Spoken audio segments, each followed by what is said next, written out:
Welcome to English Learning from Scratch. In this lesson, learn the most common words used when talking about emails. Understand how to use words like send, receive, inbox, subject, and attachment in everyday communication. Each word will help write clearer and more professional emails in English. The word send means to make an email go from your mailbox to another person's inbox. When finishing writing an email and ready to deliver it, use the word send. For example, say, "I will send you the meeting details soon." Here, send shows the action of transmitting the message. The word receive means to get an email that someone has sent. When the message arrives in your inbox, it means you have received it. For example, say, "Did you receive my email about the project?" Here, receive shows that the message has reached you from another person. The word inbox refers to the main folder in an email account where new messages appear. When someone sends you an email, it first arrives in your inbox.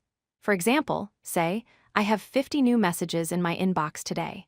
The inbox is where most people start checking their emails.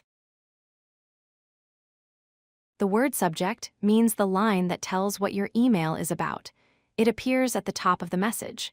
A good subject helps the reader understand the purpose before opening the email. For example, write a clear subject like meeting reminder. This helps the reader recognize what the email contains quickly. The word attachment means a file that you send along with your email.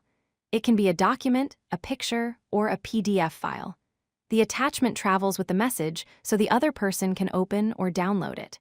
For example, say, "Please check the attachment for the updated report." Always make sure to attach your file before pressing send. Now combine all the words in one short email. Imagine you write a message with a subject that says meeting notes. You can write, "Please find the attachment with details. I will send more updates soon. Did you receive the calendar invite?" In this example, every keyword is used naturally inside a short and simple email. Let us review what we learned. Send means to deliver an email. Receive means to get one. Inbox is the place where new emails arrive. Subject shows what the message is about. Attachment is any file added to an email. Now try making your own short sentences using these words. Practicing them often will make email writing easier and more confident. If you like this video, hit that like button and don't forget to subscribe. Visit codelucky.com for more such useful content.